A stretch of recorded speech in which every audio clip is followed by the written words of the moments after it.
and welcome to one of our final videos on WW1 medicine. Today we're going to be looking at the final part of treatment, specifically focusing on brain and plastic surgery. The pages for today are page 42 to 43, but as always we're going to move straight into with a little recap activity about what we can remember. Now today's activity is a picture book activity, so those of you that have the workbook, this will be on page 8 or 9, and essentially it has a number of images, 6 images here, which represent the Western Front of medicine and everything we've been studying this topic. What I would like you to do is, using what you can remember, and as always this is from memory only, is I would like you to look at each picture, annotate or label what the topic is, what it's about, and give me at least one fact or feature about each of these. Okay, so for example, the middle top one here, this is some men wearing a gas mask. So you can label that gas masks and write about anything you can tell me, recall about gas masks. Okay, so as always, I'm going to pause there, leave you a chance to get on with it, and then I'm going to come back. So good luck. So hopefully you should have been able to answer, well, come on, Greg. So hopefully you should have been able to annotate each of these pictures with a feature and labeling it. So hopefully you should have been able to annotate each of these 6 pictures with what the picture is of and a feature on a specific fact about each. So let's move on with our introduction. So head injuries were a considerable problem on the Western Front. About 20% of all injuries were to the head, and this posed a serious problem with doctors. But first off, a little recap question here. Why were there so many injuries to the head and brain? Why were there so many? And especially think about at the start of the war. So I'm going to give you a quick moment to think about this. And in your booklet, you can write this down while you pause.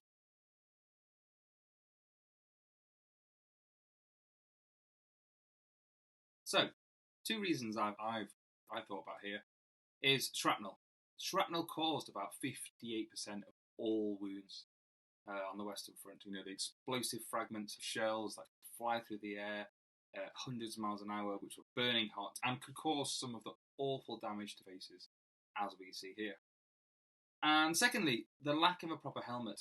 It wasn't until 1915 that the Brodie helmet was invented, and before that it was a simple cloth hat in a way, which provided almost no protection. And even once the Brodie helmet was invented, people were still going to get head injuries due to the horrific nature of warfare that was on the Western Front.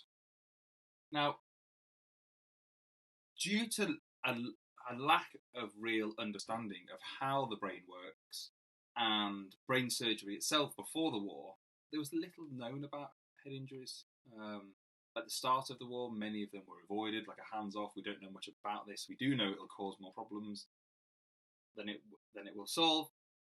But over the time, it certainly did improve. And during the war, the sheer number of cases of head injuries did, as with many of the things, lead to rapid progress. But can you have a quick think?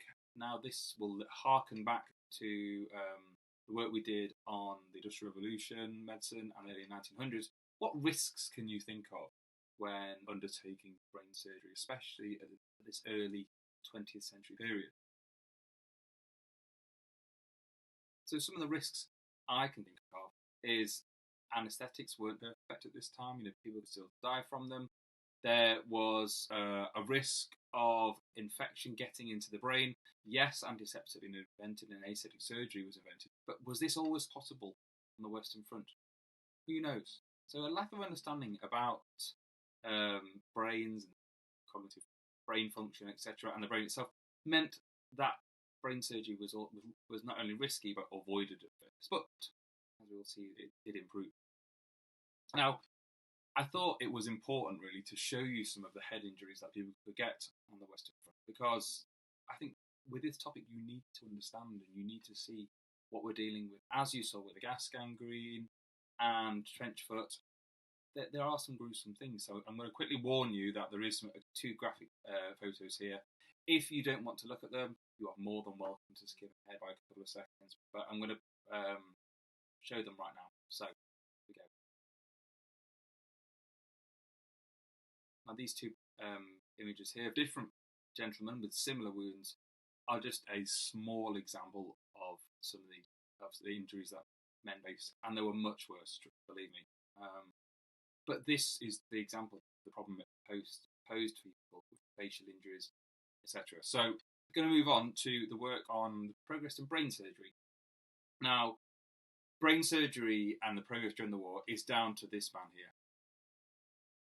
Harvey Cushing, a doctor from America, studied at Harvard, and during the war volunteered to help out and did some outstanding work in revolutionising brain surgery. He was a neurosurgeon, to put it his proper title, really. And the work he did revolutionised brain surgery during the war, and even to this day we still use many of the essential techniques that he kind of developed and said is the way things should be.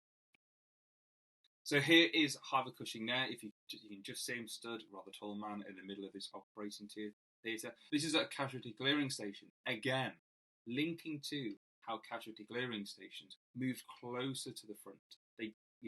These base hospitals, which originally had most of the complex surgery and treatments available, casualty clearing stations began to take some of these jobs and roles off them, you could possibly say, and move them close to the front, which meant soldiers, which we treated earlier. And Harvey Cushing himself worked at a casualty clearing station during the Battle of Passchendaele in 1917, and here is where he was able to practice much of his work. And here is actually the picture of Cushing at the number 46 casualty clearing station, which was during the Battle of Passchendaele 1917, and there he is, sat at the front there. And as you can see, this is his operating theatre. Very different to the operating theatres back home, back in America, where he comes from, and in England. They were quite makeshift sometimes. This looks like it seems to be in a cabin, but they did the best they could with the conditions and the tools they had for the work. So what did Harvey Cushing do? Well, he developed a couple of techniques here. Firstly, the amazing way of using magnets to remove metal fragments from the brain.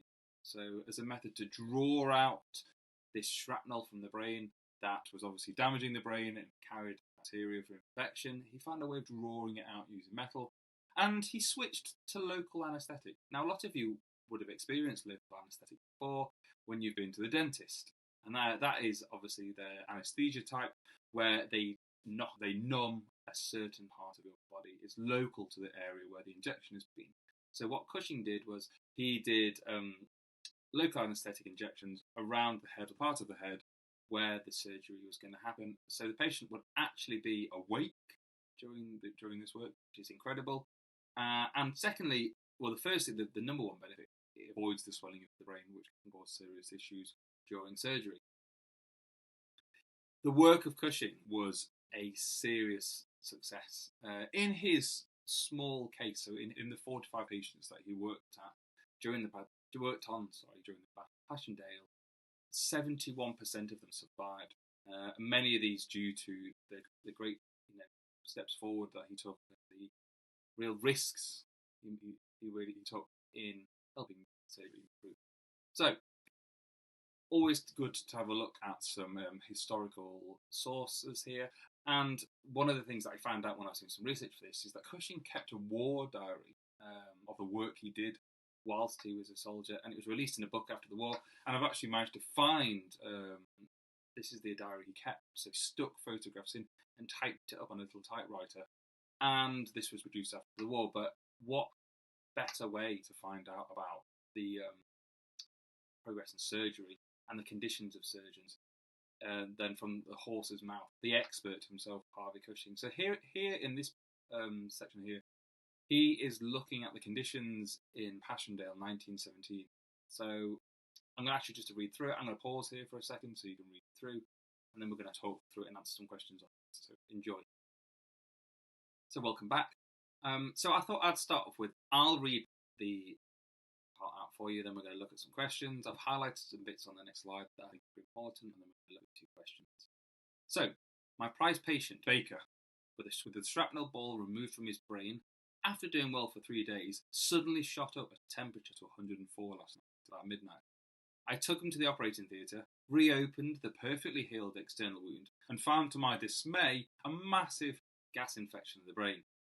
I bribed 2 orderlies to stay up with him in the operating room, where he could have a constant, thorough irrigation over the brain, and through the track of the missile passing a warm saline solution along the path taken by the shrapnel to prevent infection.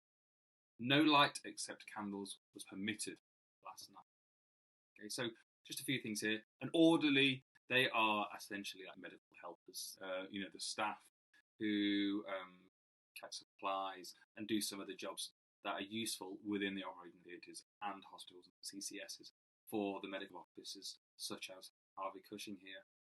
So I read through this and I thought, well, there's some quite good bits of information here that I could highlight, so I'm just going to move my face again.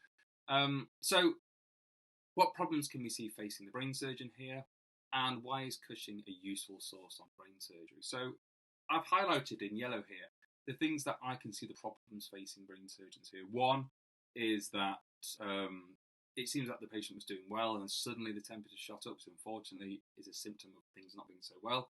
The fact that there are massive gas infections of the brain here. The fact that he has to bribe 2 members of staff to stay up with him and keep an eye on him.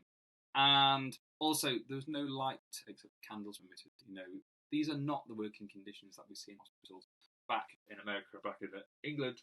These are, tough, realistic conditions on the Western Front.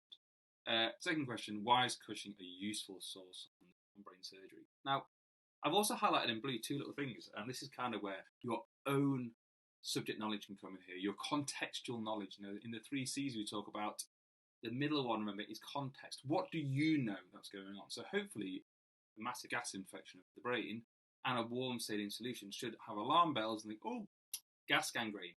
So we know that this patient here, despite having the shrapnel removed from his brain and it healing up and everything looking okay, he gets gas gangrene. And this warm saline solution being passed through his brain, we should know that is the Carroll-Dakin method. So as we can see here, Mr. Cushing has tried a variety of methods, but he's still continuing to struggle. So 2 questions. What problems can we see facing brain surgeons here? And why is Cushing a useful source? What I would recommend doing here, Year 10, is pausing the video, answering these 2 questions, and then I'll come back and I'll show you what the answers are that I got. Good luck. Hey, welcome back. So for these 2 questions here, these are the answers that I got. What problems do we see facing brain surgeons? Well, I said that we've got the idea that gas gangrene was a problem within wounds, deep within wounds. Despite something looking peachy, perfect and healing, things weren't also so great. Another problem is that the conditions, there was a lack of light to work in, had to bribe staff, which shows that it was hard to keep patients alive. And secondly, why is Cushing a useful source on brain surgery? Well, Cushing was an expert in brain surgery. He pioneered many of the techniques, and his experiences would accurately show the problems facing surgeons. He would provide a good and representative, accurate picture of what it was like for surgeons on the Western Front. So we're going to move on now to some of the techniques that were used, also developed and used to improve brain surgery on the war. So firstly, the need for speed. Okay, men who, funny enough, who would have thought they'd find this? Men who were operated on quickly were likely to survive. So to help that, and if you think about within this chain of evacuation, we've got the wounded going farther away from the front line. They moved. Casualty clearing stations became centres of specialist brain surgery. So rather than having to send them back to a base hospital, which may take an extra day or 2 longer, even longer than that, you could now perform brain surgery at these casualty clearing stations. During the Third Battle of Ypres, which is Passchendaele, all head injuries went to the CCS at Mendingham. So the idea is that there were specialist centres closer to the front, so speed equals survival, doesn't it? We know this already. Secondly, they realised that men needed injuries and patients needed time to heal. Thinking, oh, they're okay, they look okay. For example, Cushing there, he thought that this wound was looking okay. No, it wasn't. So what they will do for now is that all men would be kept at a CCS for 3 weeks in convalescence, healing, as these gentlemen here are doing. After their surgery, this man here with obviously bandage on his head, and they would also check head injuries very carefully, looking for any fragments possible and double checking that everything is doing okay, so to really improve the chances of survival. They also worked out that some of the injuries that people had may hide more severe ones, so every injury was thoroughly checked to remove even the tiniest fragment of shrapnel from the wound, and they simply moved to gas and oxygen anesthesia. So they actually began to also knock people out as well, so using regular anaesthetic, but gas and oxygen was a safer method. And there are some examples of patients of being anaesthetised during a surgery there from the war itself. And lastly, we talked about this 2 lessons ago, X-rays. Fantastic machinery and technology which allowed bullets, and bullets there, shrapnel to be seen. And Cushing combined the X-ray with obviously using a magnet to draw out these bullets, which now could be seen because of X-rays. Fantastic work, and there is an X-ray there being done on a patient. Looks crazy compared to the X-ray machines we have now. Moving on. We've got another question on brain surgery here. So the good thing about the war and a lot of the modern history that we teach you, for example this, is that there are tons and tons of records. Okay, now this particular source we're going to be looking at here is the British Medical Journal, and what they did was, after the war, they wrote a record, a review of how surgery developed during the war. So they've almost done what we are doing in our GCSE unit here, looking at how surgery developed. And we're going to have a read through this, and there's a question always about what can the source tell you. So we look at what we see and we summarise into our own words and use a quote if needs be. So I'm going to leave you to read through it, then I'm going to read through it, and we're going to go through the answer after you've had a go. So I'm going to pause there and let you have a look. Enjoy. So you should have had a chance to have a read through that, maybe think about answering the question. I am now going to go through the source myself and talk through the answers that I would have got here. So firstly, what does this source tell you about brain surgery progress? You can learn a considerable amount here that we can also eventually back up with our own knowledge about the progress. So by 1917, the final year of the war, look at everything that is applicable to cranial wounds. A cranial wound is a wound to the brain, okay, and the skull and the head. So firstly, a primary cleansing of the wound. The transmission of the patient as soon as possible to a hospital. So this is talking about speed here. The taking of X-ray pictures. The excision of the scalp and the bone wound. So removing this rotting, infected and dead tissue. The careful removal of foreign bodies. So when we say a foreign body, that means that things that shouldn't be in the head and brain. So shrapnel, bullets, clothing, anything that should not be there, removed. The covering of the wound, the draining, and the prolonged rest in bed. This is a really fascinating and succinct source which tells us about how brain surgery had progressed by 1917. And my answer to this is, well, a few things. What does Salisbury tell you? Surgery had progressed by 1917, with injuries receiving a number of methods: wound excision, X-rays, and the use of the Karol-Dakin method. And it tells us how speed was essential in treating brain injuries. And I've just noticed a little typo there. Rekeving, it should be receiving, so thank you. Those of you who have noticed that, thank you. Yes, so moving on to plastic surgery. Okay, and we're going to look at the fantastic work of a man called Harold Gillies, a Kiwi, a New Zealander. And not only was there huge progress in brain surgery, but also pioneering improvements. I wouldn't even say an improvement. They were starting from the ground up here. Found the foundation of modern day plastic surgery came because of the work of Dr. Harold Gillies, who was fantastic in the work of facial reconstruction. He was an ear, nose and throat surgeon. He worked on plastic surgery during the war, and he was really interested in restoring the faces of those people that have been injured. This idea of restoring the dignity of those soldiers who were wounded during the war. If you're thinking, what's a New Zealander, what's a Kiwi doing here? Again, New Zealand was part of the British Empire during the First World War. So, as part of this, the fight to defeat the Hun, the Germans, the Bosch in the war, all of our empire was called up, including men from New Zealand. So that's how Gillies ended up here.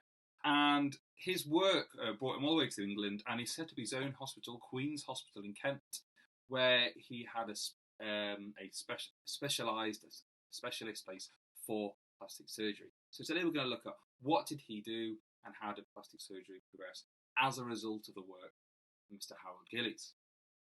Now, quick question as always to get us going. This is recapping back what we know about progress up until 1914. A lot of these questions are always about bringing up what you remember, really teasing out that great knowledge that you've got to apply to new circumstances and questions. So this question is, how might the developments in surgery in the 1800s and during the war help Gillies himself make improvement in plastic surgery? So have a little think about that.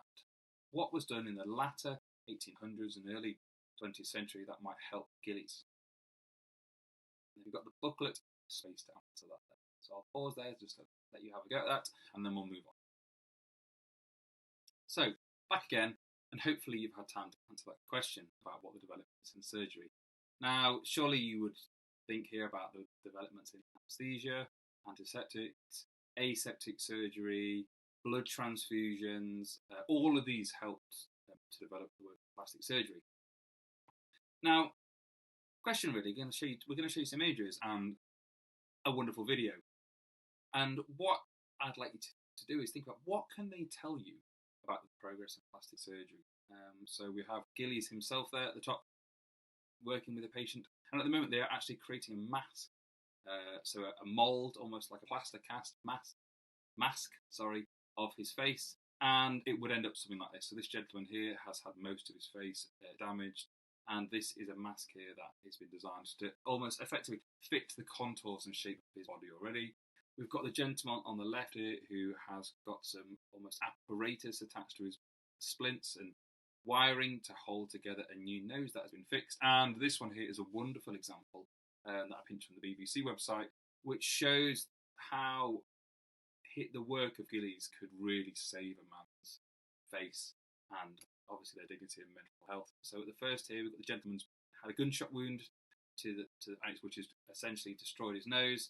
And what Gillies has done, he's put rib cartilage. If you remember, this section here isn't bone, it's cartilage, so it bends really easy. They've got rib cartilage, implanted it into the forehead, given it a blood supply, and then they've swung it round, and it has been used to build this gentleman a new nose. And by later life, you wouldn't almost tell that he'd had this surgery. Isn't that just fantastic? Wonderful stuff to see. So we're going to watch this video now, and it's by the amazing Dan Snow. Some of you will know him already.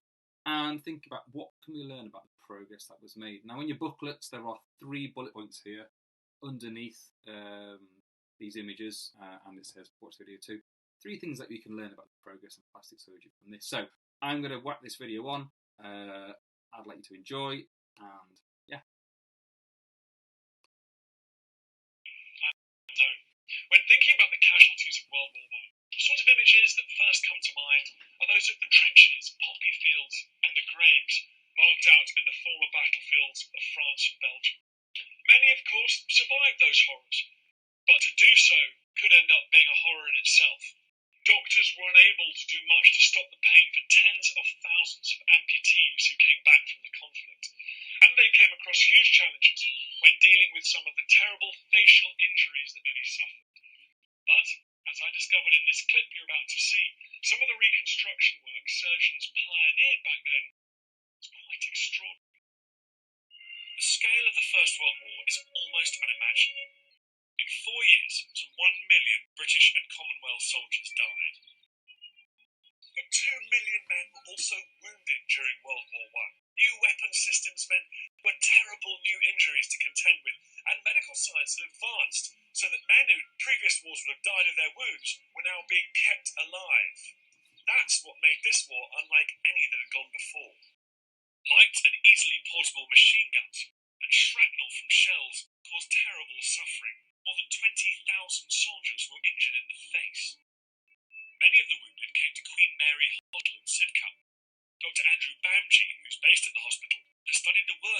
surgeons who had to deal with these facial injuries. So what was causing these terrible wounds? The injury they would get would depend on what had injured them. So if it was a bullet like this, then you'd get a fairly clean, sharp wound. If it was a shell fragment like this, you'd get a huge tearing injury. So you imagine something of this size tearing past at 100 miles an hour and catching you with this shot corner. These pictures are absolutely shocking. It's impossible to show these on television, but I've never seen such hideous facial injuries. The team at Sidcup were led by Sir Harold Gillies, who pioneered new methods of cosmetic surgery, such as the waltzing chew pedicle, a revolutionary technique that vastly improves skin grafts. And of particular interest here, we've got a tube pedicle, and it's been taken from this great flap of skin here, which has been rolled, sewed up at the edge, and then sewn into the cheek here. The new skin joint develops its own blood supply, allowing the original joint to be cut and sewn on elsewhere. So you kind of leapfrog skin up the body, do you? You can do, and that was called the waltzing pedicle. So you could take it from the leg, and you could put it onto the tummy, and then onto the arm, and then onto the face. Techniques like this meant the Gillies could make dramatic transformations in the soldiers' faces. So this is a chap called Bonar who was in the Highland Light Infantry. Don't worry about the black, that's the iodine, but he's lost, you can see his lip here. And then there are the afterwards photographs, so that you've got a record of how successful the surgery was. It really is remarkable recovery here. The reconstructive surgery was a slow process, and the extent of the injuries meant that many of the patients were shunned by members of the public. Here at the hospital, some of the benches were painted blue for use by the disfigured patients. And that meant that anyone else sitting down should be aware they might end up next to someone with terrible facial injuries. There was only so much surgeons like Gillies could do. Some patients needed a different approach, and that was provided by a professor of sculpture called Francis Derwent Wood. He volunteered as a medical orderly in London, and moved by the suffering of men with awful facial injuries. Wood put his artistic expertise to use to make lifelike masks to cover their terrible wounds. They were called portrait masks. There were a vast number of suicides pro rata in facially mutilated men compared to men with other injuries, and he was very distressed by this and felt that a portrait mask might serve in some way to help to protect these men from the world's gaze, really. With typically irreverent military humour, the soldiers called the operation the Tin Nose Shot, but it was much more sophisticated than this name suggests. Derwent Wood's technique was copied in Paris and at Sidcup, with artists carefully taking moulds, recreating the damaged face, and skillfully painting the mask to create a realistic effect. This is an example of the kind of prosthetic face mask that was used during the war to cover up these terrible wounds. It's the only one that this archive is aware of existing in the entire world. It's absolutely beautiful. This very fine silver is very carefully crafted to follow the contours of the cheek and the jawbone. And then obviously this is all hand painted, and you can see they try to match it up with whatever the skin tone was on the surviving skin around here. And then very cleverly it's held to the face with these glasses that loop over the ears. The work of men like Gillies and Derwent Wood gave dignity and the semblance of a normal life back to men who'd suffered terrible injuries. They could now face the world again. Thank you, Dan. So, moving on to the work of Gillies. So, here he is, sat there. Scary in this image here. This is at his hospital in Kent, where he pioneered a lot of this work on plastic surgery. And this is another example of some of the work that he did. And as you can tell, a considerable amount of work is going into this patient here to attempt to reconstruct his face. Now, I couldn't actually find the final image here, but I believe that they got somewhere in helping this gentleman with his wound. So, what did Gillies do? Now, the video's talked about this, and I've kind of mentioned this already. Is that one, he used skin grafts, taking skin from one area to graft onto another one. So, we had common ones where they would actually cut out a faceplate from someone's chest, and they would flip it up over the face. They would also use the back of the legs, the buttocks, where skin could grow back easily to create a new face. So this gentleman here, that's what it looked like at first, and that's what eventually we came to. Now, obviously, never perfect, but much better to the awful damage the gentleman had for the injury. Secondly, the use of jaw splints. So, wiring, splints, almost like a technical engineering, feats here really, to hold the body, the parts of the body in place, the new jaw, the new cartilage, the bone, etc. To basically to reconstruct the face. Amazing work, absolutely amazing work. And if you look, we're going to see some of the statistics here. So by 1915, 7 hospitals in France specialised in it. Seeing 7 hospitals shows the sheer scale of patients, and in total, 12,000 men had plastic surgery during the war, and a third of them alone were operated on and worked on by Gillies after the Somme. 4,000 men, which is just an incredible amount. Which just shows how brilliant Gillies is. So to round off this video, really, and the work and this lesson, we're going to answer this question here: what was important about the work of Gillies, and what was he able to do? So that's in your booklet, and you should be able to go do that without me explaining. You should really be able to do that by now. And then, as always, the Microsoft Teams quiz is ready for you to go. And yeah, enjoy. Thank you as always for listening. Any feedback or